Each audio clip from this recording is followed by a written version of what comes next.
ரட்சிப்பை குறித்து எப்படி இந்த உலகம் தவறாய் நினைத்து கொண்டிருக்கிறது என்பது குறித்து கூட போன வாரத்தில் சொன்னேன். ஏன்னா ரட்சிக்கப்பட்டால் போதும், இயேசுவை என்னுடைய ஆண்டவராக ஏற்றுக்கொண்டா போதும், அது சரியானது அல்ல. இயேசு ஏற்றுக்கொண்டோம் என்று சொன்னால் அவருக்கு பிரியமான பிள்ளைகளை வாழ்வதற்காகத்தான் அவரை நான் என்னுடைய ஆண்டவராக இரட்சகராக என்ன பண்ணியிருக்கிறேன், ஏற்றுக்கொண்டிருக்கிறேன். ஸோ இது ரொம்ப முக்கியமானது. அப்போது அவரை நாம் பின்பற்றி அவரோடு கூட நம்ம இந்த உலகத்தில் அவருடைய ஆலோசனையை பெற்று நாம் வாழ்வது ரொம்ப ரொம்ப அவசியம். நம்மள அவர் இருக்கிறார், ஆனால் நம்ம தான் அவரை என்ன பண்ணுறோன்னா எண்ணுகிறதில்லை. கிறிஸ்து இயேசுக்குள்ளே தேவனுடைய பரிபூர்ணங்கள் எல்லாம் அவருக்குள்ளே வாசமாக இருக்கிறது. அவர் நமக்குள்ளே இருக்கிறார். ஸோ அவர் நமக்குள்ளே இருக்கிறார் என்கிற உணர்வு நமக்கு மிக மிக அவசியம். அப்போ அவர் நமக்குள்ளே இருக்கும் பொழுது அவருடைய ஆலோசனைகளை கேட்கணும். அதுதான் ஜெபத்தின் மூலமாக ஆண்டவரே என்னை நடத்துங்க அப்படின்னு நம்ம கேட்டு அந்த ஆலோசனைப்படி நடக்கும்போது அது நமக்கு ஒரு பெரிய பலனாக இந்த உலகத்தில் என்ன பண்ணோம், நமக்கு அமையும். இல்லையா?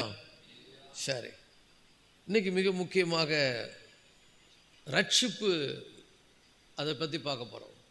ரட்சிப்பு, இயேசுவை என்னுடைய ஆண்டவராக இரட்சகராக நான் ஏற்றுக்கொண்ட பிற்பாடு அவர் என்னுடைய மாதிரியாக இருக்கிறார். அவர் என்னுடைய ஆலோசகராக இருக்கிறார். கிறிஸ்து நம்முடைய ஆலோசகர். ஸோ இயேசுவை நாம் ஏற்றுக்கொள்ளும் பொழுது பரிசுத்த ஆவியானவர் நம்மை வழி நடத்தும்படி நம்முடைய இருதயத்தை அவருக்கு என்ன பண்ணுறோம், முழுமையாய் திறந்து கொடுக்கிறோம். பரிசுத்தாவியானவர் என்னை ஆளுகை செய்யணும், பரிசுத்தாவியானவர் என்னை நடத்தணும். அதான் ரட்சிப்பு. ரட்சிப்பு என்பது இதுவரைக்கும் நான் என் வாழ்க்கையை நடத்தி கொண்டிருந்தேன், இப்பொழுது அவர் என்னுடைய வாழ்க்கையை நடத்தும்படி நான் என்ன பண்ணுறேன், அவரை என்னுடைய இருதயத்தினுடைய சிம்மாசனத்தில் என்னுடைய ஆண்டவராய் இரட்சகராய் நான் நிறுத்துகிறேன். இருதயம் என்பது நம்முடைய வாழ்க்கையில் நல்லா புரிந்து கொள்ளுங்கள், நாம் இருந்து ஆட்சி செய்கின்ற ஒரு இடம், ஒரு சிங்காசனம் மாதிரின்னு வச்சுங்களேன். ரட்சிக்கப்படுறதுக்கு முன்னாடி அந்த சிங்காசனத்தில் நான் தான் அமர்ந்திருந்தேன். இப்போ ரட்சிக்கப்பட்ட பிறகு நான் அல்ல, எனக்குள்ளே கிறிஸ்துவே ஜீவிக்கிறார். கிறிஸ்துவை எனக்குள்ளே என்ன பண்ணுகிறேன், அங்கீகரிக்கிறேன். இப்போ என்னுடைய இருதயத்தினுடைய சிம்மாசனத்தில் நான் என்கிற அந்த பெருமைக்குரிய மனிதன் அல்ல, எல்லா மகிமைக்கும் எல்லா விதமான புகழுக்கும் சொந்தக்காரராகிய கிறிஸ்து எனக்குள்ளே என்ன பண்ணுகிறார், அவர் வாசம் பண்ணுகிறார். அல்லேலூயா. அப்போ எத்தனை பேருக்குள்ள கிறிஸ்து இருக்கிறார்? அப்போ கிறிஸ்து உங்களுக்குள்ள இருப்பாரானால் அவருடைய சத்தத்தை கேட்டு அவருடைய சித்தத்தை செய்வதற்கு நம்ம என்ன பண்ணணும், நம்மளை அர்ப்பணிக்க வேண்டும். ஏன்னா ரட்சிப்பு நமக்கு என்ன பண்ணணும்னா போதிக்கும், எப்படி வாழணும்னு போதிக்கும், எப்படி வாழக்கூடாதுன்னு ரட்சிப்பு போதிக்கிறது. தீத்துக்கு எழுதின புஸ்தகம் 2ஆம் அதிகாரத்தில் 11ஆம் வசனத்திலிருந்து 12ஆம் வசனம். தீத்துவின் புத்தகம் 2ஆம் அதிகாரம். ரட்சிப்பு என்ன செய்கிறது என்பதை இந்த வசனம் நமக்கு வெளிப்படுத்துகிறது. 2ஆம் அதிகாரம் 11ஆம் வசனத்திலிருந்து, ஏனெனில் எல்லா மனுஷருக்கும் ரட்சிப்பை அளிக்கத்தக்க தேவ கிருபையானது பிரசன்னமாகி, நல்லா புரிந்து கொள்ளுங்கள், எல்லா மனுஷருக்கும் ரட்சிப்பை அளிக்கத்தக்க தேவ கிருபையானது பிரசன்னமாகி, நாம் அவபக்தியையும் லௌகிக இச்சைகளையும் வெறுத்து என்ன பண்ணணுமா, அவபக்தியையும் லௌகிக இச்சைகளையும் வெறுத்து தெளிந்த புத்தியும், அதாவது ஞானமாய், தெளிந்த புத்தினா ஞானமாய், தெளிந்த புத்தியும் நீதியும் தேவ பக்தியும் உள்ளவர்களாய் இவ்வுலகத்திலே ஜீவனம் பண்ணி. நல்லா புரிஞ்சுங்க, ரட்சிப்பு என்ன பண்ணுகிறதாம், எல்லா மனுஷருக்கும் ரட்சிப்பு அளிக்கத்தக்க தேவ கிருபையானது பிரசன்னமாகி. தேவனுடைய கிருபை இப்பொழுது என்ன பண்ணுகிறது, எல்லா மனுஷரும் ரட்சிக்கப்படுவதற்கு என்ன பண்ணியிருக்குது, வெளிப்படுத்தப்பட்டிருக்கிறது. அது எல்லாருக்கும் பிரசங்கிக்கப்படுகிறது, எல்லாருக்கும் அறிவிக்கப்படுகிறது. ஆனால் சிலர் அதை அங்கீகரிக்கிறார்கள், சிலர் அதை என்ன பண்ணுறாங்கன்னா அதை புறம் தள்ளிவிடுகிறார்கள். அப்போ அந்த ரட்சிப்பு என்ன பண்ணுகிறது, என்ன சொல்லுகிறதாம், 13ஆம் வசனம், நாம் நம்பி இருக்கிற ஆனந்த பாக்கியத்துக்கும் மகாதேவனும் நமது இரட்சகருமாகிய இயேசு கிறிஸ்துனுடைய மகிமையின் பிரசன்னமாகுதலுக்கு எதிர்பார்த்து இருக்கும்படி நமக்கு போதிக்கிறது. ரட்சிப்பு நமக்கு போதிக்கிறது. சிம்பிளா சொல்ல போனா ரட்சிப்பு எனக்கு என்ன பண்ணுகிறது? போதிக்கிறது. ரட்சிப்பு என்பது கிறிஸ்து எனக்குள் வந்து வாழ்வது. கிறிஸ்து எனக்குள் வந்து என்ன பண்றாருன்னா என்னை நடத்துகிறார். அப்ப அவர் என்னை நடத்துகிறது மாதிரி நான் நடக்கணும். என்ன சொல்றாரு கிறிஸ்து? நமக்குள்ள இருக்கக்கூடிய இந்த ரட்சிப்பு என்ன சொல்லுது? முதல்ல அது சொல்லுது, நாம் அவபக்தியையும். இன்னைக்கு வந்து நிறைய பேர் வந்து இந்த அவபக்தியில் இருக்கிறாங்க. ஆண்டவர் மேல ஒரு உண்மையான பற்று அல்ல, ஆண்டவர் மேல ஒரு உண்மையான அன்பு இல்லை, ஆண்டவரை நம்ம உண்மையா நேசிக்கிறது இல்லை. ஏதோ கஷ்டம் வந்துட்டா நம்ம ஆண்டவரை தேடுறோம், சூழ்நிலைகள் எதிராக இருந்தால் ஆண்டவரை தேடுறோம். ஆனா எல்லா நேரங்களிலும் அவர் நமக்கு தேவை என்பதை இந்த உலகத்துல நான் இப்படிதான் வாழணும், நான் இப்படி வாழக்கூடாது, இந்த உலகம் சொல்லுகிற எல்லாத்தையும் நான் கேட்க மாட்டேன், அதை வெறுத்து என்ன சொல்லப்படுகிறது? நாம் அவபக்தியையும். அவபக்திக்கு என்னெல்லாம் காரணமா இருக்குது? நம்ம பரபரப்பான உலகத்தில் இருக்கிறோம். தேவனை தேடுவதற்கு கூட நிறைய பேருக்கு நேரம் இல்லை. அந்த அளவுக்கு நம்மளை வந்து இந்த உலகம் வந்து என்ன பண்ணுகிறது? பரபரப்பாக்குறது. அப்படி பரபரப்பான வாழ்க்கை வாழ்வதை நாம் நிறுத்தணும். காலையில் நான் எழுந்து கர்த்தரை என்ன பண்ணணும்? முழுமையான ஒரு இருதயத்தோடு நான் தேடணும். அவருக்கு கொடுக்க வேண்டிய நேரத்தை நாம் கொடுக்கணும். முதலாவது தேவனுடைய ராஜ்யத்தினுடைய நீதி என்ன பண்ணுங்க? தேடுங்கள், அப்பொழுது இவைகள் எல்லாம் உங்களுக்கு கூட கொடுக்கப்படும் சொல்லியிருக்கிறாரு. அப்போ இந்த உலகத்தில் நான் வந்து இயங்குவதற்கான கிருபையை எனக்கு தேவன் தர வேண்டும்.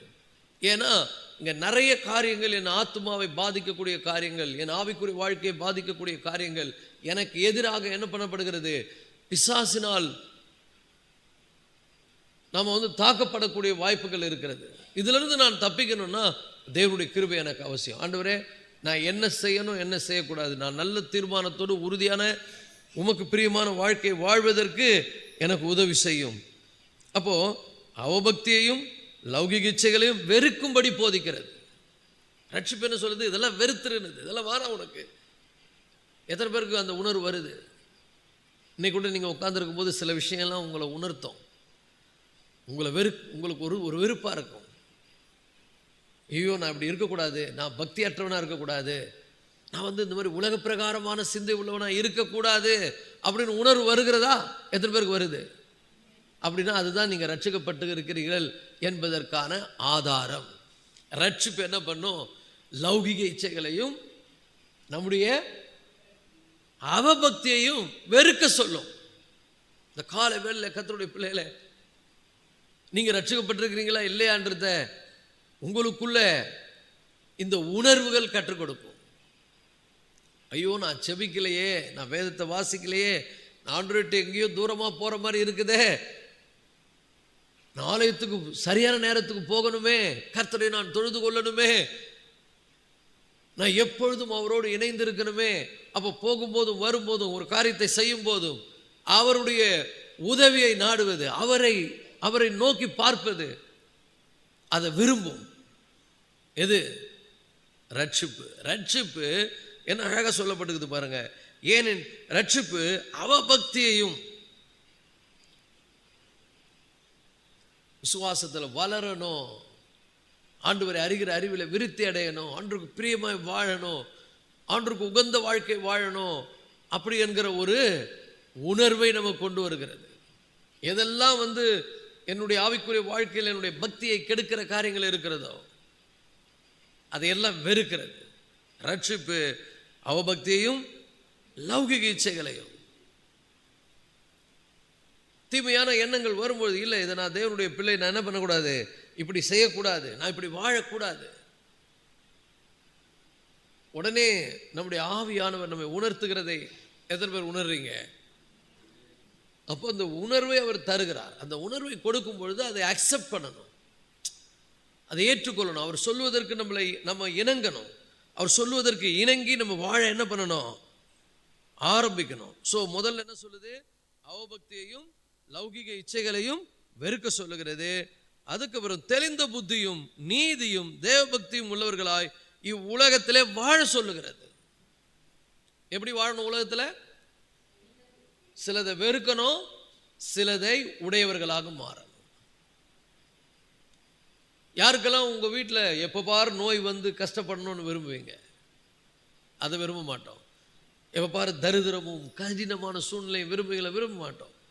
அதுக்காக சோமணும், ஆண்டவரே இந்த நோயெல்லாம் தீரணும், பண பிரச்சனையெல்லாம் மாறணும், எல்லாம் பண்ணணும்னு. பாவம் இருக்குது, அதை பற்றி நம்ம என்ன நினைக்கிறோம்? ஆண்டவருக்கு பிரியமில்லாத வாழ்க்கை வாழ்கிறோம். ஜெப வாழ்க்கை இல்லை, பரிசுத்தம் இல்லை, ஆண்டவருக்கு உண்மையாக இருக்கிறது இல்லை. எல்லாத்தையும் நம்ம செய்கிறது, ஜெபமும் கொஞ்சம் கொஞ்சம் லைட்டாக கடமைக்கு பண்ணிக்கிறது இல்லை. சும்மா கிறிஸ்தவர்கள் என்பதை நம்ம ஃபாலோ பண்ணணும் என்பதற்காக ஒரு சபை கூடுவதும், சும்மா ஒரு கடமைக்கான ஜெபம் பண்ணுறதும், கடமைக்கான வேதத்தை வாசிக்கிறதும் அப்படி இல்லைங்க. வாஞ்சியோடு செய்வது, விருப்பத்தோடு செய்வது, என்னுடைய இருதயத்தில் அதை இப்படி தான் நீ வாழணும். இது எப்படி ஸ்டெப் பை ஸ்டெப்பாக வருது பாருங்க. இந்த உலகத்தில் முதல்ல தெளிந்த புத்தியும், அதாங்க ஞானம். முதல்ல ரெண்டை வெறுக்கிறோம், அவபக்தியையும் லௌகிக இச்சைகளையும் வெறுக்க சொல்லுது. எது? ரட்சிப்பு. வெரி குட், நல்லா சொல்றீங்க. இந்த சைடு சத்தமே வர மாட்டேங்குது. கேக்குதா நான் பேசுறது? கேக்குதுங்களா நான் பேசுறது? இப்ப ரட்சிப்பு என்ன பண்ணுது? சிலதை வெறுக்க சொல்லுது. ஏய் இதெல்லாம் வெறுத்துரு, இதெல்லாம் தேவையில்லை, இது உனக்கு தகுதி கிடையாது, நீ வேற ஆளு, நீ உலகத்தான் கிடையாது, நீ உலகத்தான் மாதிரி சிந்திக்க கூடாது. அல்லேலூயா.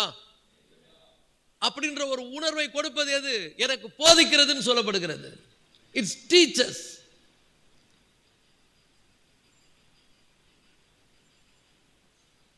நீ தேவனுடைய பிள்ளை, உன் தகுதியே வேற, நீ அழைக்கப்பட்ட அழைப்பே வேற. நீ எல்லாரும் மாதிரி வாழ்வதற்காக அழைக்கப்படல, வித்தியாசமாய் வாழ்வதற்கு என்று அழைக்கப்பட்டிருக்கிறாய். ஆமென். நீ வரமாட்டேன். ஹல்லேலூயா. அப்ப இந்த லௌகி அவபக்தி, ஜபிக்காத பார்த்து பரவாயில்ல, ஜபிக்கலன்னா பரவாயில்லன்னு சொல்லுச்சுன்னா அப்போ ரட்சிப்பு டவுட். ஐயோ நான் ஆண்டவர்கிட்ட போலியே, நான் ரொம்ப ஆவிக்குரிய வாழ்க்கையில் டல்லா இருக்கிறேனே, ஆவிக்குரிய வாழ்க்கையில டல்லா இருக்கிறேனே, சோர்வு வந்திருக்குதே, என்னால வேதத்தை வாசிக்க முடியலையே, அவங்கள மாதிரி என்னால் இருக்க முடியலையே அப்படின்னு ஒரு உணர்வு வருகிறது என்று சொன்னால் உடனடியாக நீங்க என்ன பண்ணுவீங்க? எதெல்லாம் வெறுக்கணுமோ அதை வெறுக்கணும். பக்கத்தில் பார்த்து சொல்லுங்க, எதெல்லாம் வெறுக்கணுமோ அதெல்லாம் வெறுங்க. எல்லாத்தையும் ஏற்றுக்கிறது. ஜெபிக்காமல் இருந்தால் பரவாயில்ல, ஆலயத்துக்கு போகாமல் இருந்தால் பரவாயில்ல, தூங்குறதுக்கு ரொம்ப விருப்பம். ஐயோ என்னது காலையிலையா, ஞாயிற்றுக்கிழமை எவ்வளோ ப்ரோக்ராம் இருக்கு எனக்கு, நான் எவ்வளோ காரியங்களை செய்யணும். உடனே உள்ள இருக்கிற ரட்சிப்பு சொல்லுது அதெல்லாம் செய்யக்கூடாது. நீ ரட்சிக்கப்பட்டாலே, நீ ஆண்டவருடைய பிள்ளை, நீ இன்னைக்கு கர்த்தருடைய நாள், இந்த நாள்ல நீ கர்த்தரை என்ன பண்ணணும்? தேடணும். நீ இன்னைக்கு இந்த வாரத்தை கோட்டை விட்டுறாத, போ ஆண்டவரை தேடுன்னு உள்ள ஒரு கிரியை நடப்பிக்கிறதா, அதுதான் ரட்சிப்பு. அல்லேலூயா. எத்தனை பேருக்கு அந்த பயம் வருது? தேவ பக்தி, கர்த்தருக்கு பயப்படுற பயம்.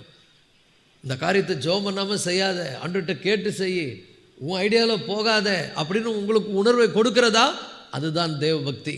ஒரு ஆமென் சொல்லுங்க.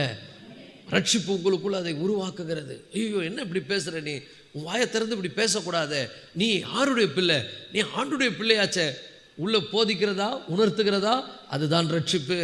ஒரு அல்லேலூயா சொல்லுங்க. ரட்சிப்பு என்ன பண்ணுகிறது? எனக்குள்ள ஒரு பெரிய உணர்த்துதலை கொண்டு வருகிறது. நான் ரட்சிக்கப்படும் போது பரிசுத்த ஆவியானவர் எனக்குள் வந்து என் பழைய மனுஷன் என்ன பண்றாரு? அவர் சாகடித்து என்னை ஒரு புதிய மனிதனாய் இருக்கும்படி உயிர் தெழ பண்ணி இருக்கிறார். நான் அவருக்குள் என்ன பண்ணேன்? பாவங்களுக்கு செத்து நீதியாய் வாழும்படி பிழைத்திருக்கிறேன். ஹல்லேலூயா. ஞானஸ்தானத்தின் மூலம் நான் என்ன பண்றேன்?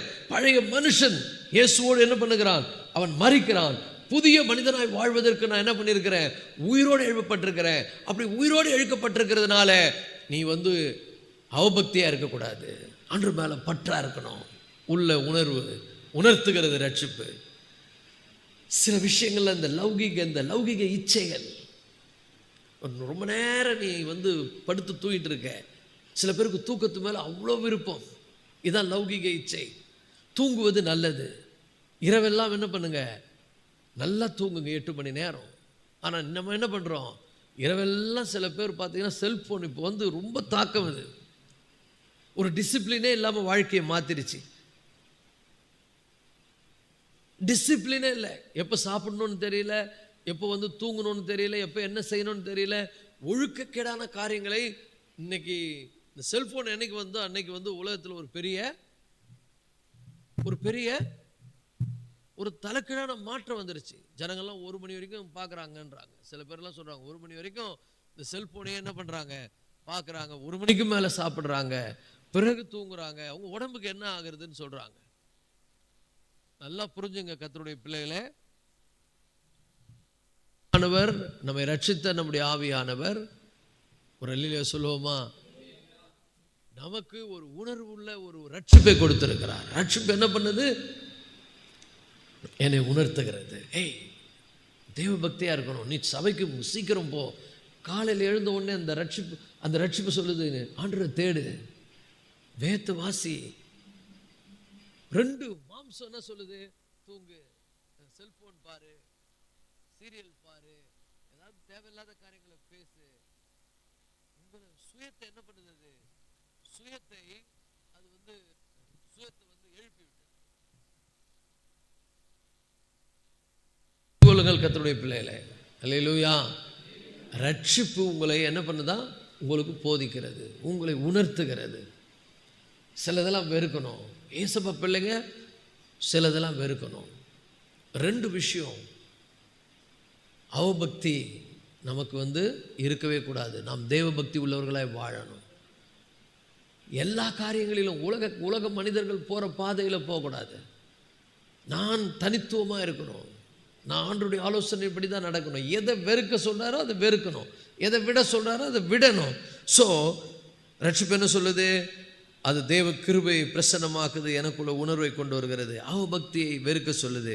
நீ பக்தி இல்லாமல் வாழாத, ஜபிக்காமல் வாழாத, கர்த்தரை தேடாமல் வாழாத, ஆண்டவர் மேலே விசுவாசத்தோடு அன்பாயிரு, ஆண்டவரை உண்மையாக பற்றிக்கொள்ளுன்னு சொல்லுது. லௌகிக இச்சைகளையும் வெறுத்து எப்படி வாழ சொல்லுது, தெளிந்த புத்தியும். அல்லேலூயா. தெளிந்த புத்தினா நிதானமாய் வாழ்வது, எல்லாரும் மாதிரி வாழ்வதல்ல. அல்லேலூயா. அதான் ஞானமாய் வாழ்வது. தெளிந்த புத்தியும் நீதியும். நீதியும்னா ஆண்டவருடைய பிள்ளைங்க நேர்மையாக நடக்கணும். ஆண்டவருடைய பிள்ளைங்க எப்படி நடக்கணும், நேர்மையாக நடக்கணும். நான் ஆண்டவருடைய பிள்ளை, நான் இதை செய்யக்கூடாது. நான் ஆண்டவருடைய பிள்ளை, நான் இப்படி நடக்கக்கூடாது. ஆண்டவருடைய பிள்ளை இப்படி பேசக்கூடாது. ஆண்டவருடைய பிள்ளை இப்படி பார்க்கக்கூடாது. ரட்சிப்பு என்ன பண்ணுது, போதிக்கிறது. எல்லாம் பண்ணுறோம், உள்ள உணர்வே இல்லை அப்படின்னா 2 விஷயம் நடந்திருக்கும். பின்மாற்றம் அடைஞ்சிருப்போம், இல்லைன்னா ரட்சிக்கப்படாமல் இருப்போம். சில பேர் பின்மாற்றத்துக்கு போகிறதுனால அந்த உணர்வு இருந்தாலும் அந்த உணர்வு தெரியாது. அதுக்கு தான் நமக்கு வந்து ரொம்ப முக்கியமான அவசியம் என்னென்னா, தெளிந்த புத்தி உணரணும். ஒரு தீய பூச்சி வந்து நம்முடைய கையை கடிக்குதுன்னா, நமக்கு அந்த தூங்கும் போது கடிக்குது, வலிச்சு எழுந்துக்கணும், அதை வந்து என்ன பண்ணணும், துரத்தி அடிக்கலாம். அது கடிச்சுக்கினே இருக்குது, உங்களுக்கு உணர்வே இல்லைன்னா அப்போ உங்களுக்கு தான் பாதிப்பு. அப்போ நல்லா புரிந்து கொள்ளுங்கள், ரட்சிப்பு மிக முக்கியமானது. ரட்சிக்கப்படுகிறவர்களுக்குள்ளே ரட்சிப்பு வேலை செய்யும், உணர்த்தும். நம்ம வந்து லௌகிக இச்சைகளை வெறுக்கணும்னு சொல்லிக் கொடுக்கும். அப்போது நல்லா புரிஞ்சுங்க, அவபக்தியை வெறுக்கணும். நான் அவபக்தி உள்ளவனாக இருக்கக்கூடாது, நான் வந்து ரொம்ப ஆண்டவருக்கு பிரியமாக நடக்கணும். தெளிந்த புத்தியும் நீதினா நேர்மையாக நடக்கணும். கர்த்தருடைய பிள்ளைங்க நான் இதைத்தான் செய்யணும். நேர்மைனா வித்தியாசப்படுத்துவது. எல்லாரும் மாதிரியே நான் நடக்கக்கூடாது, எல்லாரும் மாதிரி நான் செயல்படக்கூடாது, எல்லாரும் மாதிரி நான் பேசக்கூடாது, எல்லாரும் மாதிரி நான் பார்க்கக்கூடாது. நான் கர்த்தருடைய பிள்ளை, நான் ரட்சிக்கப்பட்டிருக்கிறேன், நான் புதிய சிருஷ்டி, நான் ஆண்டவருக்கு பிரியமாய் என்ன பண்ணுவேன், வாழ்வேன். அப்போ நீதியாய், அதுக்கப்புறம் தேவ பக்தியும். அது ரொம்ப முக்கியங்க, கர்த்தரை முக்கியப்படுத்துவது. இது ஒவ்வொன்றும் நமக்கு ரொம்ப அவசியமான ஒன்று. கிறிஸ்துவ வாழ்க்கைக்கு அவசியமானது தேவ பக்தி. நம்முடைய சபையினுடைய பக்தி விருத்தி அடையணும், பரிசுத்த ஆவியினுடைய நிறைவை பெறணும். இங்கே தேவனுடைய பிள்ளைகள் ஆவியோடும் உண்மையோடும் தேவனை என்ன பண்ணணும்? ஆராதிக்க வேண்டும். ஆராதனையில் ஒரு ஸ்பார்க் உண்டாகணும். ஆராதனை ஒரு ஒரு ஒரு ஊக்கமாக இருக்கணும். எல்லாரும் பாடும்போது, எல்லாரும் ஒரே மனதோடு பாடும்போது எப்படி இருக்கும் பாருங்க. எல்லாரும் கைத்தட்டி ஆராதிக்கும் போது, எல்லா கைகளை உயர்த்தி ஆராதிக்கும் போது, எல்லாரும் ஆண்டவரை அந்நிய பாஷையில் ஸ்தோத்தரிக்கும் போது, துதிக்கும் பொழுது, ஆவியில் நிறைந்து ஜெபிக்கும் பொழுது அங்கே ஒரு பெரிய அக்கினி உண்டாகும். ஹல்லேலூயா.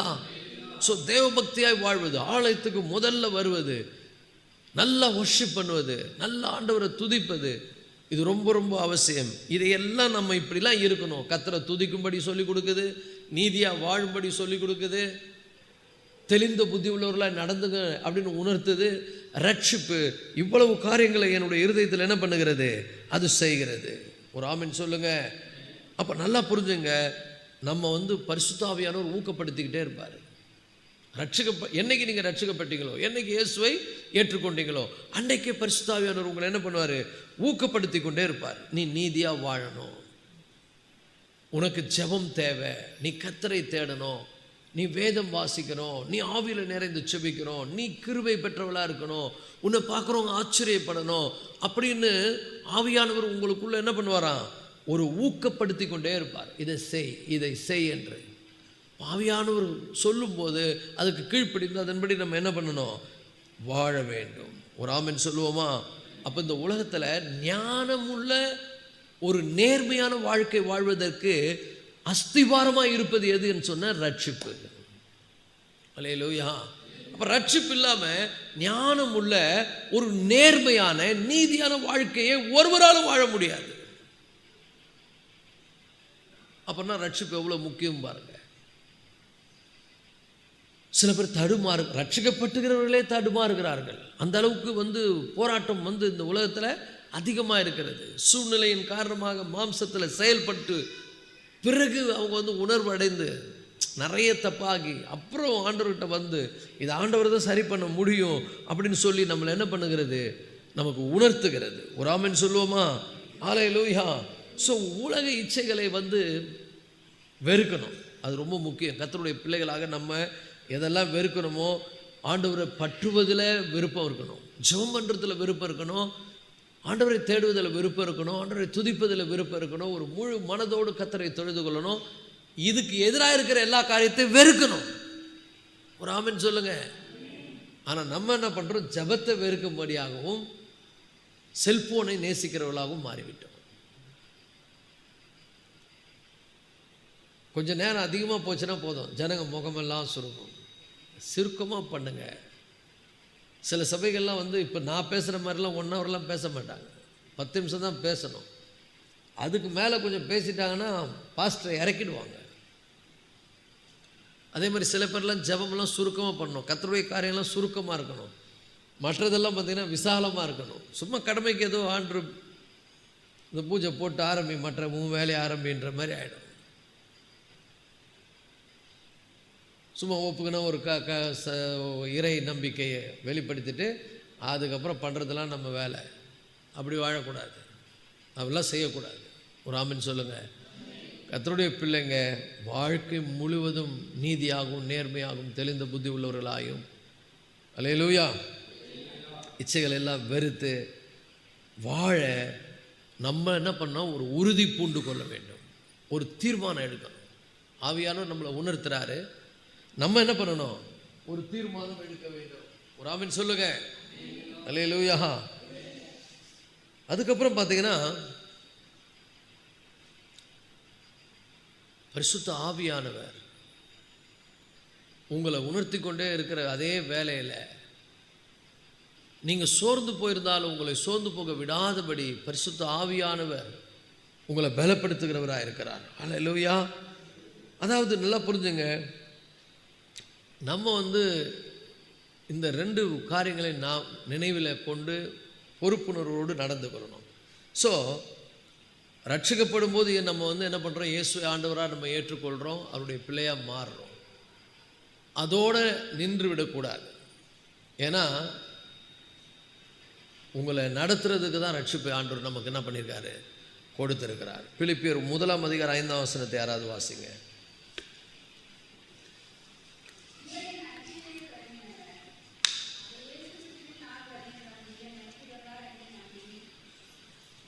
ஆமென். உங்களில் நற்கிரியை தொடங்கினவர். எப்போ தொடங்கினாரு? நீங்க சுவிசேஷத்தை கேட்டீங்க, ஆண்டவர் மேலே விசுவாசம் வைக்கும்படி ஆவியானவர் உங்களுக்கு விசுவாசத்தை கொடுத்தாரு, விசுவாசித்தீங்க, ஆண்டவர் உங்களை ரட்சித்தார். அன்னைக்கு இயேசு உங்கள் இருதயத்துக்குள்ளே வந்துட்டார். அவருடைய ராட்சியம் உங்களுக்குள் வந்து விட்டது. ஸோ அவர் வந்துட்டார். இப்போ தொடங்கினவர் என்ன பண்ணுவார்? அதோடு நிறுத்த மாட்டார். தொடங்கினவர் அதை கிறிஸ்து இயேசுவின் நாள் பரியந்தம். கிறிஸ்து இயேசுவின் நாள் அப்படின்னு இங்கே அப்போஸ்தலனாகிய பவுல் குறிப்பிடுவது எதுன்னா, ஆண்டவராக இயேசு வரப்போறாரே அந்த நாள். 2 காரியம். ஒன்று, நம்ம போனாலும் அவரை சந்திக்க போகிறோம், இல்லை அவர் வந்து நம்மளை சந்திக்க வருவார். எந்த நாளில் போய் நம்ம அவரை சந்திக்கிறோமோ அல்லது அவர் வந்து நம்மளை சந்திக்கிறாரோ அந்த நாள் கிறிஸ்துவின் நாள். ஒரு ஆமென் சொல்லுங்க. அப்போ இங்கே பவுல் சொல்வது என்ன? கர்த்தர் வரப்போறாரு, அதை சொல்கிறார். ஆண்டவர் வரப்போறாரு அந்த நாளில். அந்த நாள் வரைக்கும் உங்களுக்குள்ள அவர் என்ன பண்ணுவாராம்? தொடங்கினவர் என்ன பண்ணுவார்? அந்த நாள் முடிவு பரியந்தும், கிறிஸ்துவின் நாள் பரியந்தும் முடிய. அல்லேலூயா. அப்போ நல்லா புரிஞ்சுங்க, ஏசப்பா வர வரைக்கும் உங்களுக்குள்ள மறுரூபம் நடந்து கொண்டே இருக்கும். உங்கள் ஆண்டவர் வந்து மறுரூபப்படுத்தி கொண்டே இருப்பார். அல்லேலூயா. எல்லாவற்றையும் சரி பண்ணுவார். நம்ம ஒவ்வொன்றையும் விளங்கி கொண்டு அதன்படி நடக்கணும். எதை வெறுக்கணுமோ அதை வெறுக்கணும், எதை கூட்ட வேண்டுமோ அதை நம்முடைய வாழ்க்கையில் என்ன பண்ணணும்? கூட்டணும். ஸோ அப்போ அந்த முடிவு பரியந்தும் அவருடைய கிரிகைகள் நமக்குள்ளே நடந்து கொண்டே இருக்கும். ரட்சிக்கப்பட்டதோடு நின்று விடாமல் மாற்றம் என்னுடைய வாழ்க்கையில் ஸ்டெப் பை ஸ்டெப்பாக நான் மாறிக்கொண்டே வருவேன். என்னுடைய வாழ்க்கையை ஆண்டவர் மர்வமாக்கி கொண்டே வருவார். அல்லேலூயா. அதே தான் எபேசியர் 2:10 அவர் சொல்கிறார். எபேசியர் 2:10 நம்ம வாசிக்கிறோம்.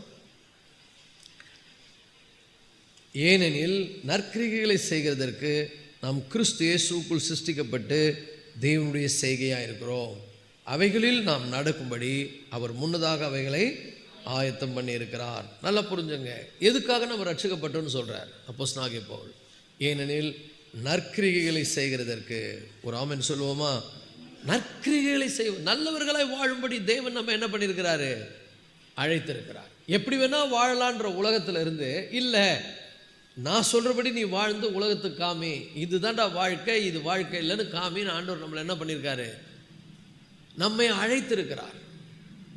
நம்மளை ஆண்டவர் தெரிந்து கொண்டிருக்கிறார், வேறு பிரித்திருக்கிறார். எல்லாம் சொல்லுங்க, நான் வேறு பிரிக்கப்பட்டவன், நான் வேறு பிரிக்கப்பட்டவன், நான் வேறு பிரிக்கப்பட்டவள்.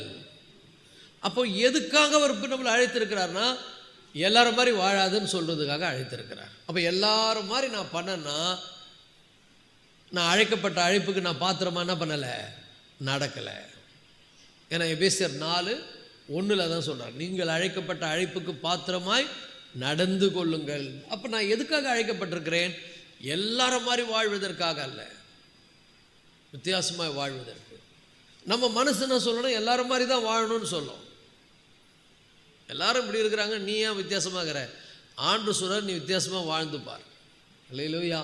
வாழ்ந்து காட்டு, எல்லாரும் மாதிரி வாழாத. அப்போ எப்படி வாழணும்? எல்லாரும் மாதிரி வாழக்கூடாது. எப்படி வாழணும்? அவபக்தியை வெறுக்கணும், லௌகிக இச்சைகளை வெறுக்கணும், நீதியாய் வாழ விரும்பணும். அல்லேலூயா. நேர்மையாய், நீதியும் நேர்மையாய் வாழ, இந்த உலகத்தில் தேவபக்தியாய் வாழ, அப்படி நம்ம அப்படி ஒழுக்கமாய் வாழ நமக்கு என்ன பண்ணுது? ரட்சிப்பு போதிக்கிறது. ஸோ உங்களில் நற்கிரியை தொடங்கினவர், எனக்குள்ளவர் நல்ல கிரியையை தொடங்கி இருக்கிறார். தொடங்கினவர் தொடங்கி விட்டுறவர் கிடையாது. அவர் வர வரைக்கும் உங்களை நடத்துவார். வர வரைக்கும் அந்த வேலை நடந்து கொண்டே இருக்கும். மாற்றம் மாற்றம் மாற்றம், சேஞ்சஸ் சேஞ்சஸ் சேஞ்சஸ். சுத்திகரிக்கப்பட்டு சுத்திகரிக்கப்பட்டு அப்புறம் பூர்ணமாக்கப்பட்டு அவருடைய வருகையில் நம்ம அவரை சந்திக்கிறதுக்கு அவர் என்ன பண்ணுவார்? நம்மை ஏற்படுத்துகிறவராக இருப்பார். ஹல்லேலூயா. நல்லா புரிஞ்சுங்க, ரட்சிப்பு வந்து ஒரு நல்ல மாற்றத்தை எனக்கு என்ன பண்ணுகிறது? கொண்டு வருகிறது. தேவனுடைய வல்லமை மற்றும் அவருடைய மகிமையை என் வாழ்க்கையின் மூலம் வெளிப்படுத்துவதற்கு அது உதவுகிறது. இந்த உலகம் பார்த்து வியக்கத்தக்க வண்ணமாக அந்த வாழ்க்கை என்ன பண்ணுகிறது? ஒரு நல்ல பிரதிபலிக்கிற இயேசு எப்படிப்பட்டவராய் இருக்கிறார் என்பதை நம்முடைய வாழ்க்கையின் மூலம் நாம் பிரதிபலிக்கிறவர்களாக இருக்க வேண்டும்.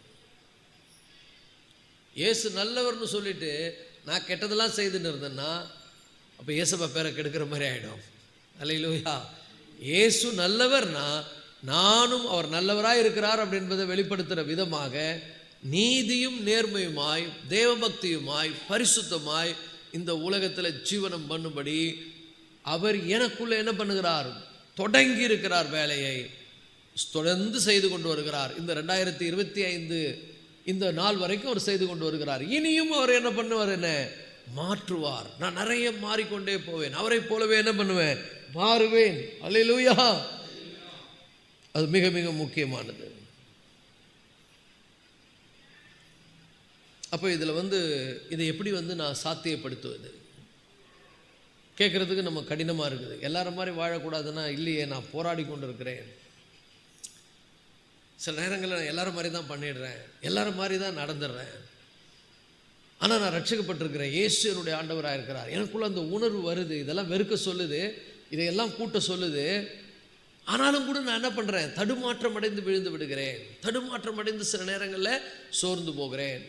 நம்ம நாட்டில் ஒரு பழமொழி சொல்லுவாங்க, ஆணைக்கும் அடி சரக்குன்ற மாதிரி. நம்ம அப்படி தான் இருக்கணும்னு நினைக்கிறோம். எத்தனை பேர் இருக்கணும்னு நினைக்கிறீங்க? நான் நீதியாக வாழணும், நேர்மையாக வாழணும்.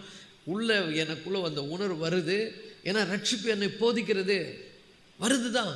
ஆனாலும் சில நேரங்களில் நான் சறுக்கி விழுந்து விடுகிறேனே, சில நேரங்களில் தடுமாற்றம் அடைகிறேனே, சில நேரங்களில் சோர்ந்து போகிறேனே. நான் இதை எப்படி ப்ராக்டிக்கலாக செய்வது? இது சாத்தியமா? இந்த உலகத்தில் இது சாத்தியமா? இது கடினமாய் தோன்றுகிறதே அப்படி கூட நீங்கள் நினச்சிருப்பீங்க இல்லையா? சில நேரங்களில் அதை கடினமாக்கிடுவான் பிசாசு. பாரு, இதெல்லாம் சாத்தியமே கிடையாது, இதில் இருக்கிறத விட நீ உலகம் எல்லாரும் மாதிரி வாழ்ந்துருன்னு சொல்லி கொடுத்துருவான் பிசாசு. இது சாத்தியமாகிறது தான் ஆண்டவர் நிறைய விஷயங்களை சொல்லித்தரார். அது எபேசியர் 5:14 சொல்கிறார் பாருங்க. எபேசியர் 5:14 அழகான வார்த்தைகளை பயன்படுத்தி சொல்கிறார். ஆதலால், நல்லா புரிஞ்சுங்க, என்ன சொல்கிறாரு? நீ உயிராக இருக்கிற ஆள், ஆனால் நீ எப்படி இருக்கிறன்னா தூங்குறன்னா சாதா இடத்துல தூங்கலை, மார்ச்சூரியில் போய் தூங்கினுக்கிற. மார்ச்சூரியில் தூங்குனா என்ன நினைப்பாங்க எல்லாரும்? சொல்லுங்கள். மார்ச்சூரியில் போய் ஒருத்தன் படுத்துனுங்கிறாங்க. மார்ச்சூரியில் போய் ஒருத்தன் தூங்கினுங்கிறான்னு வச்சுங்களேன். அங்கே நிறைய பேர் தூங்கினுங்கிறாங்க. அதில் இவர் ஒரு ஆள் தூங்கினுங்கிறாரு. மற்றவங்களாம் அயர்ந்த நித்திரை, இவர் சாதா நித்திரை தான். இல்லை, செத்தவன் இவர் செத்துட்டார் தான் நினைப்பாங்க. அதான் சொல்கிறாரு, என்ன அழகாக சொல்கிறார் பாருங்க. ஆதலால் நீ தூங்குகிற, நீ யாரு? தூங்குகிற நான். எல்லாம் சொல்லுங்க, தூங்குகிற நான். தூங்குறவனை எழுப்பிடலாம். இந்த தூங்குற மாதிரி நடிக்கிறான் பாரு, அவனை எழுப்புறது கஷ்டம்னுவாங்க. நம்மளும் என்ன பண்ணுறோன்னா சில நேரங்களில் இந்த சோர்வின் மத்தியில் தூங்கிடுறோம். அவைக்குரிய வாழ்க்கையில் சோர்வு வந்துடுது. ஓடி ஓடி களைத்து போகிறோம். விசுவாசத்து சில பேருக்கு விசுவாசத்தை இல்லாமல் போயிடுது. ஜோம் பண்ணி ஜப வாழ்க்கை போர் அடிக்குது. வேதத்தை வாசித்தா புரியலை. ஒரு விதமான ஒரு சலிப்புத்தன்மை வந்து விடுகிறது கிறிஸ்துவ வாழ்க்கையில். அப்போ என்ன பண்ணுறோன்னா நம்மளும் சரி அப்படியே மாறுறோம். ஆர்டர் இப்படி மாற்றணும்னு நினச்சா நம்ம அப்படியே வேறு மாதிரி மாறிடுவோம். என்னடா இது ரிவல்ஸ் ஆகுது, இது இப்படி மாற்றணும்னு நினச்சா அது என்ன பண்ணுது, வேறு மாதிரி போதே. அதை சரி பண்ணணும்னு ஆண்டவர் என்ன பண்ணுறாரு? முயற்சி பண்ணுறாரு. அப்போ எழுப்புறாரு நம்மளை. பக்கத்தில் பார்த்து சொல்லுங்கள், கர்த்தர் உன்னை எழுப்புறாரு. ரொம்ப சோர்ந்து போய் விட்டாயோ, ரொம்ப களைப்படைந்து விட்டாயோ, ரொம்ப வறண்டு போய் விட்டதோ, கிறிஸ்துவ வாழ்க்கை போர் அடிக்கிறதோ, கிறிஸ்துவ வாழ்க்கையில் ஒரு சலிப்பு வந்து விட்டதோ, இனி என்னால் அப்படி வாழ முடியுமா நீ நினைக்கிறாயோ, ஆண்டவர் உன்னை எழுப்புகிறார். கம் ஆன், ரைஸ் அப். ஆதலால் தூங்குகிற நீ என்ன பண்ணு? விழித்து, ஜெபத்தில் விழித்து, வேதத்தை வாசிக்கிறதுல விழித்து, நீதியாய் நேர்மையாய் செம்மையாய் வாழ வேண்டும் என்கிற மனதிலே விழித்து குடும்பத்தில் என்ன பிரச்சனை இருந்தாலும் போராட்டங்கள் இருந்தாலும் அதை தேவனுடைய ஞானத்தை பயன்படுத்தி, அல்லேலூயா. ஒரு வீட்டுக்கு போய் நான் ஆலோசனை கொடுத்தேன். ஃபேமிலி ப்ராப்ளம், பயங்கரமான ப்ராப்ளம். நான் சொன்னேன், இல்லை நீங்கள் போங்க, அங்கே போய் இருங்க, அங்கே போராட்டங்கள் வரும், எல்லாம் வரும், ஆனால் நீங்கள் தான் சகிக்கணும். நீங்கள் ஆண்டோடைய பிள்ளை, நீங்கள் வாயை தரக்கூடாது. ஆனால் நீங்கள் சகிச்சு கொண்டு பொறுமையாக இருந்தீங்கன்னா கூடிய சீக்கிரத்தில் கர்த்தர் அந்த சூழ்நிலையை மாற்றிடுவார், அவங்களையும் மாற்றிடுவாருன்னா. அங்கே ஒருத்தர் சொல்கிறாரு, ஏங்க அதெல்லாம் முடியாதுங்க. எப்படிங்க முடியும்? அவங்க பண்ணின்னு இருப்பாங்க, அதெல்லாம் சகிக்கணுமா? நான் ஏசுநாதரா நாங்கள் ஆணி வச்சா கம்முன்னு இருக்கிறதுக்குன்றார். ஏசுநாதர் ஆணி அடிக்கும்போது கம்மன் இருந்ததுனால தான் மரித்தோரிலிருந்து 3ஆம் நாள் உயிரோடு கூட எழுந்தார். அல்லேலூயா. இதை சொன்ன ஜனங்க ஒத்துக்கவே மாட்டேங்குது. நீங்கள் சகிச்சு போங்க, விட்டு கொடுங்க, பொறுமையாக இருங்க, நீங்கள் கர்த்தரை நம்புங்க, கர்த்தர் மாற்றுவார்னா இதெல்லாம் மைண்டே எட்டலைங்க.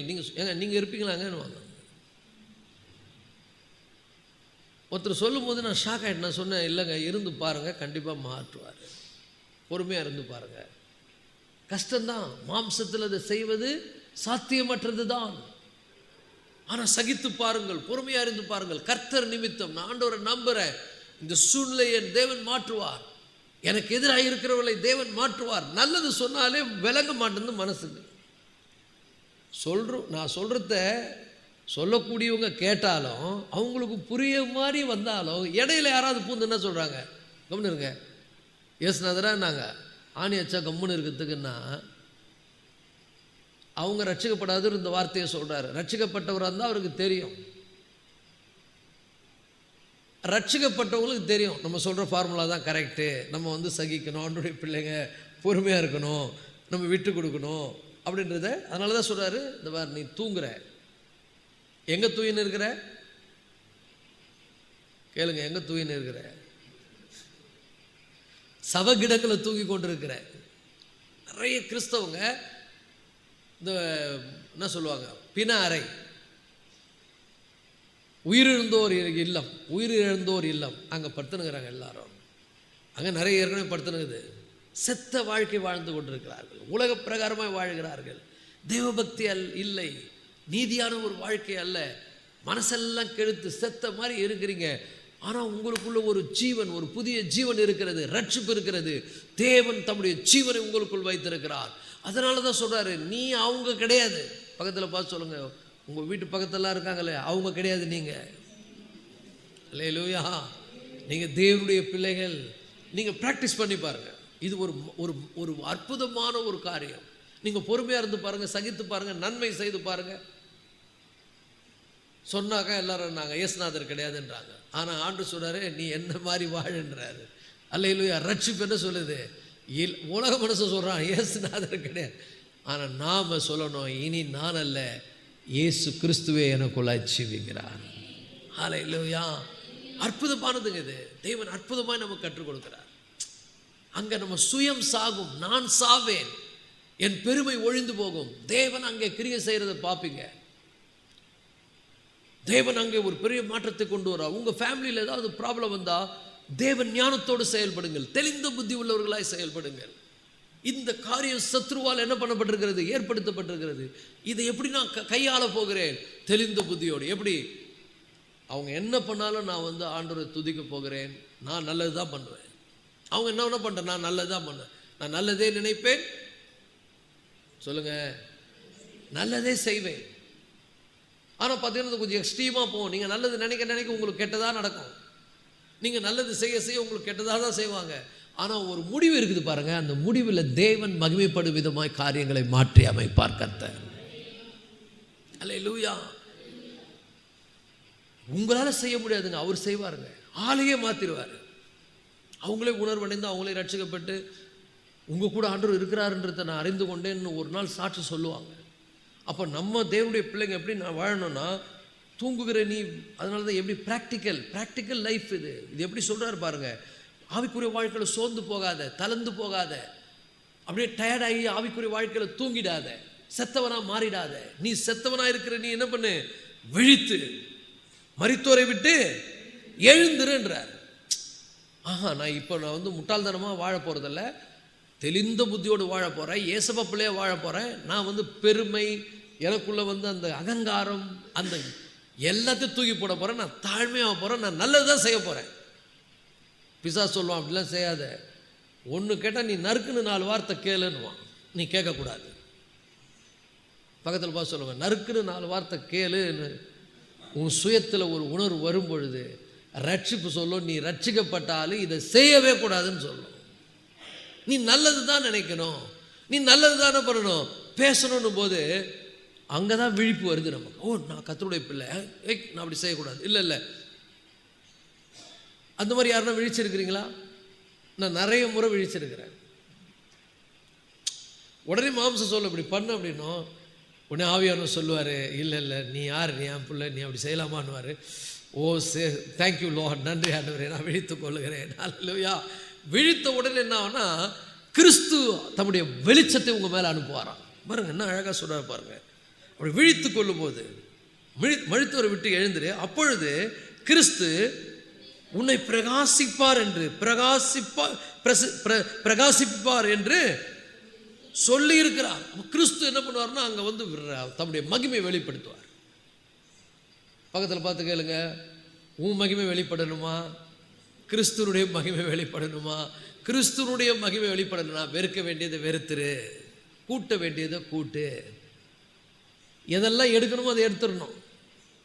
அல்லேலூயா. தேவையில்லாத அந்த கல் முள் அந்த மாதிரி காரியங்கள்லாம் நம்மளை விட்டு எடுக்கணும். கசப்பு, வைராக்கியம், மாம்சம் விடாது. இல்லை நீ அதெல்லாம் விடாத. உங்கள் பாஸ்டர் அப்படி தான் சொல்லுவார், அவருக்கு வேலை இல்லை, நீ விடாத அப்படின்னும். நீ சொல்லணும், இல்லை இது ரட்சிப்பு எனக்குள்ளே இருக்குது, நான் ரட்சிக்கப்பட்டிருக்கிறேன், கர்த்தருடைய பிள்ளை, எனக்கு அது போதிக்குது. சிலதெல்லாம் வெறுக்கணும்னு, சிலதெல்லாம் ஏற்றணும்னு. ஸோ நான் நீதியாக தான் வாழ போகிறேன், தெளிந்த புத்தியாக வாழ போகிறேன், ஏசப்பா சொன்ன மாதிரி வாழ போகிறேன். எல்லாம் சொல்லுங்கள், நான் நீதியாக வாழ்வேன். அப்புறம் என்னது?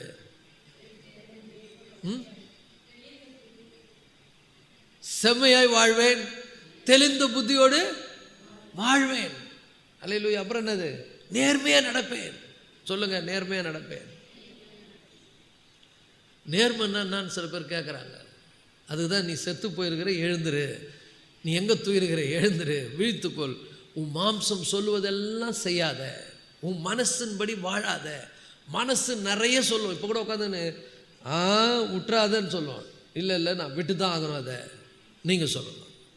அல்லேலூயா. ஐயோ அதெல்லாம் நான் எப்படி மறக்க முடியணும்? இல்லை நீ மறந்து தான் ஆகணும். அவர் உன் பாவத்தை மன்னித்தேன் மறந்தேன்றார்ல, நீ ஏன் ஞாபகம் வச்சுக்கிற? பக்கத்தில் பார்த்து சொல்லுங்கள், தேவையில்லாத்தெல்லாம் ஞாபகம் வச்சுன்னு இருக்காதீங்க, எல்லாத்தையும் கழட்டி போடுங்க. எல்லாம் தேவையில்லாத்தெல்லாம் ஞாபகம் வச்சுக்கிறது, தேவையானதெல்லாம் மறந்து போகிறது. இந்த நன்றியை மறந்து போவாயோ, இயேசுவை விட்டு எங்கேயாகிலும் அலைந்து திரிவாயோ. நல்லா புரிஞ்சுங்க, கொஞ்ச கால வாழ்க்கைங்க, உள்ளே இருக்கிற மூச்சு வெளியே போனால் போச்சு. இப்போ ஆண்டு நின்றுட்டாக்கா அப்போ பரிசுத்தமான ஆகணும்னு முடியாது. இன்னைக்கே ஒழிக்க வேண்டியதெல்லாம் ஒழிச்சு கட்டு, கூட்ட வேண்டியதெல்லாம் கூட்டு. ஹல்லேலூயா. கஷ்டம்தான், ஆனால் நீ ஆண்டவருக்காக நான் வாழ்வேன்ற உறுதி பூண்டு நீதியாய் வாழ்வேன், நேர்மையாக வாழ்வேன், பிரியமாக வாழ்வேன். நீ அப்படி எழுந்து விழித்து கொள்ளும் பொழுது கர்த்தருடைய மகிமை உன்மேல் பிரகாசிக்கும். அப்பொழுது கிறிஸ்து உன் மேல் என்ன பண்ணுவார்? பிரகாசிப்பார் என்று சொல்லியிருக்கிறார். கிறிஸ்து வெளிப்படுவார். நீ கண்ணை மட்டும் தர, மீதெல்லாம் அவர் பார்த்துக்குவார். நீ அப்படியே கண்ணை இருக்க மூடிட்டு இருக்கிற, நீ ஒன்றும் இல்லைங்க. நீ இப்போ முழங்கால் படிடு, உன் ஜெப வாழ்க்கை எப்படி ஆகுது பாருங்க. போட்டுக்கிட்டே இருக்கணும். நீ வேதத்தை படிக்கும்போது தூக்கம் தான் வரும், ஆனால் நீ விடாத. இல்லை, இட்ஸ் காட்ஸ் வேர்ட், நான் ஐம் கோயிங் டு ஒபே. நான் கர்த்தருடைய வார்த்தை கீழ்ப்படிபடியே நான் படிக்கிறேன். டக்குன்னு ஒரு வெளிச்சம் உதிக்கும், ரெவலேஷன் வரும், வெளிப்பாடு வரும். எல்லா காரியத்திலும் சோர்ந்தே போகாதீங்க, விழித்தெழும்புங்கள். Stand up and say, lord help me lord, எனக்கு உதவி செய்யுங்க. நான் எல்லாம் கரப்டடாக இருக்கிறேன், சரியில்லாத மனசு என்னை பிசாசு கெடுத்து இருக்கிறாங்க, அதெல்லாம் சரி பண்ணுங்கன்னு நீங்கள் சொல்லி பாருங்கள். இன்னைக்கே கர்த்தர் சரி பண்ணுவார். ஒரு அல்லேலூயா சொல்லாமா? இன்னைக்கே கர்த்தர் உங்கள், நல்லா புரிஞ்சுங்க, உங்கள் வாழ்க்கை ஒரு ஆசீர்வதிக்கப்பட்ட வாழ்க்கையாக மாறிடும். தேவனுடைய செயல்களை அங்கே நீங்கள் காண முடியும், தேவனுடைய மகிமை அங்கே வெளிப்படும். நீங்கள் உங்கள் சுயத்தில் நின்றுட்டீங்கன்னா ஆண்டவரால் வேலை செய்ய முடியாது. அல்லேலூயா. நான் தான் இப்படி தான் இருப்பேன் முடிவு எடுத்துட்டீங்கன்னா உங்களை கடவுள் ஒன்றும் பண்ண முடியாது. இல்லை ஆண்டவரே நீர் சொல்கிறபடி உமக்கு கீழ்ப்படிவேன், எல்லாவற்றையும் நான் தூக்கி போடுறேன், பெருமை, என்னுடைய கர்வம், என்னுடைய எல்லா விதமான உமக்கு பிரியமில்லாத காரியங்கள் எதெல்லாம் வெறுக்கணுமோ அதை வெறுத்துடுறேன், எதையெல்லாம் சேர்க்கணுமோ அதை சேர்க்கிறேன், தெளிந்த புத்தியாய் நடப்பேன், நீதியாய் நடப்பேன், கர்த்தருக்கு பிரயோஜனமாய் வாழ்வேன், இந்த உலகத்தில் நான் வாழும் வரைக்கும் அவருக்கு பிரயோஜனமாக என்ன பண்ணுவேன், வாழ்வேன். ஹல்லேலூயா. ஸோ நல்லா புரிஞ்சுங்க, இது ரொம்ப அவசரம். எது அவசரம் சொல்லுங்க? எது அவசரம்? ஆண்டவருடைய விருப்பத்தின்படி நம்மை வாழ தகுதிப்படுத்திக் கொள்வது. ஏன் விருப்பத்தின்படி வாழ போறதில்ல, உங்க விருப்பத்தின்படி வாழ இந்த காலை வேளையில என்னை அர்ப்பணிக்கிறேன். இது ரொம்ப அவசரங்க. இனிமேல் என் இஷ்டப்படி நான் போக மாட்டேன், கர்த்தர் சொல்றபடி தான் நடப்பேன். எதெல்லாம் எனக்கு தேவையில்லாதெல்லாம் விட்டுருவேன். நல்லா நான் சோ பண்ணுவேன், கர்த்தரை தேடுவேன், ஆண்டவருடைய ஆலோசனை படி நடப்பேன். எல்லாம் எழுந்திருப்போமா அந்த காலை வேளையில் ஆண்டவரிடத்தில் நம்ம சொல்ல போகிறோம், ஆண்டவரே உங்கள் விருப்பத்தின்படி வாழ என் வாழ்க்கையை நான் மாற்றிக்கொள்ள இப்பொழுது என்னை அர்ப்பணிக்கிறேன். என் விருப்பப்படி நான் வாழ என்னை விட்டுறாதீங்க ஆண்டவரே. ஹல்லேலூயா. உமக்கு பிரியமானதை செய்ய எனக்கு கற்றுத்தாரும் ஆண்டவர். இந்த காலை வேளையில் ரட்சிப்பு என்னை உணர்த்தட்டும், ரட்சிப்பு என்னை விழிப்படைய பண்ணட்டும். ஹல்லேலூயா. என்னுடைய அவபக்தியை நான் விட்டு ஆண்டவரே லௌகிக இச்சைகளை நான் வெறுத்து, ஹல்லேலூயா ஹல்லேலூயா, தெளிந்த புத்தியும் நீதியும் உள்ளவர்களாய் உலகத்திலே ஜீவனம் பண்ணி, ஹல்லேலூயா, நாங்கள் நம்பி இருக்கிற ஆனந்த பாக்கியத்துக்கும் நாங்கள் நம்பி இருக்கிறோம் ஆண்டவரே, உம்மை நம்பி இருக்கிறோம் ஆண்டவரே. நீர் பெரிய காரியங்களை செய்வீர் என்று உண்மையில் நம்பிக்கையா இருக்கிறோம் ஆண்டவரே. எங்கள் வாழ்க்கையில் இருக்கக்கூடிய எல்லா ஆண்டவரே சங்கடங்களையும் நீர் மாற்றுவீர் என்று உண்மையில் நம்பிக்கையா இருக்கிறோம் ஆண்டவரே. ஹல்லேலூயா. எங்கள் வாழ்க்கையில் காணப்படுகிற உங்களுக்கு பிரியமில்லாத எல்லா காரியங்களை விட்டு மாறட்டும் ஆண்டவரே. இந்த காலை வேளைகளை மாற்றும் ஆண்டவரே, எங்களை மறுமாக்கும் ஆண்டவரே, எங்களை சுத்திகரியும் நாதா, எங்களை கழுவும் ஆண்டவரே, எங்கள் சிந்தையை கழுவுங்க ஆண்டவரே. அதனால் தூங்குகிற நாங்கள் விழித்துக் கொள்ளும்படியாக கர்த்தர் உதவி செய்யுங்க ஆண்டவரே. ஹல்லேலூயா ஹல்லேலூயா. ஒரு விழிப்படைந்த ஒரு கிறிஸ்தவ வாழ்க்கை வாழ உதவி செய்யுங்க ஆண்டவரே. விழித்துக் கொள்ளும்படி கர்த்தர் எங்களுக்கு உதவி செய்யுங்க ஆண்டவரே. ஆண்டவரே இந்த காலை வேளையில எங்களையும் எங்கள் சபையும் நீர் விழிப்படைய பண்ணுங்க ஆண்டவரே. ஹல்லேலூயா. உயிரடைய பண்ணுங்க, உயிரடைய பண்ணுங்க. உலர்ந்து போன கிறிஸ்தவ வாழ்க்கை இன்றைக்கு உயிர் பெற்று எழ வேண்டும் ஆண்டவரே. இந்த காலை வேளையில எங்க ஜெப வாழ்க்கையை புதுப்பிங்க ஆண்டவரே. உங்க மேல இருக்கக்கூடிய அன்பு பெருகட்டும் ஆண்டவரே. உமக்காக வாழ்வோம் என்கிற உறுதியோடு நாங்கள் இருந்து கடந்து செல்ல உதவி செய்யுங்கப்பா. உங்க விருப்பத்துக்கு ஏற்ப எங்க வாழ்க்கையை நாங்கள் வாழ இந்த காலை வேளையில உம்மண்டையில் எங்களை ஒப்பு கொடுக்குறோங்க தாவே. எங்க விருப்பப்படி அல்ல ஆண்டவரே, உம்முடைய சித்தப்படி வாழ உதவி செய்யுங்க ஆண்டவரே. உம்முடைய வாக்குத்தத்தங்களை பின்பற்றி எங்கள் குடும்பங்களை நாங்கள் சரிப்படுத்திக் கொள்ள கர்த்தர் உதவி செய்யுங்கப்பா. உங்க ஒத்தாசையோடு காரியங்களை நடப்பிக்க உதவி செய்யுங்க ஆண்டவரே. சபையில கர்த்தருடைய பிள்ளைகளுடைய ஆவிக்குரிய வாழ்க்கைக்கு எதிராக கிரியை செய்கிற எல்லா அந்தகார கிரிகளும் இயேசுவின் நாமத்தில் விலகி போவதாக. ஆவிக்குரிய வாழ்க்கையில சோர்வை கொண்டு வருகிற, ஆவிக்குரிய வாழ்க்கையில ஒரு விதமான ஆண்டவரே மயக்கத்தை ஏற்படுத்துகிற எல்லா பலவீனங்களை விட்டு நீங்குவதாக ஆண்டவரே. சபையை உயிர்ப்பியும் நாதா, எங்களை உயிர்ப்பியும் ஆண்டவரே. எங்களை புது பலன் அடைய பண்ணுங்க ஆண்டவரே. ஓ இந்த காலை வேளையில கர்த்தருடைய வல்லமை சபையை மூடுவதாக ஆண்டவரே. ஜனங்களுக்குள்ள ஒரு விழிப்பு உண்டாகட்டும். ஆதலால் தூங்குகிற நீ விழித்து, ஹல்லேலூயா, மரித்தோரை விட்டு எழுதுரு. எல்லா மனிதர்களைப் போல வாழ்கின்ற அந்த வாழ்க்கையை விட்டுவிடு. ஹல்லேலூயா. இந்த காலை வேளையில கர்த்தருக்கு பிரியமாய் வாழ எங்களை அர்ப்பணிக்கிறோம். இந்த ஆராதனையில் நீர் மகிமைப்பட்டதுக்காக ஸ்தோத்திரம். சொன்ன வார்த்தைகள் ஒவ்வொரு வாழ்க்கையிலும் பெரிய விளைவியலை ஏற்படுத்துங்க, பலப்படுத்துங்க. இயேசு மூலம் வேண்டிக் கொள்கிறோம் ஜீவனுள்ள நல்ல தகப்பனே, ஆமென்.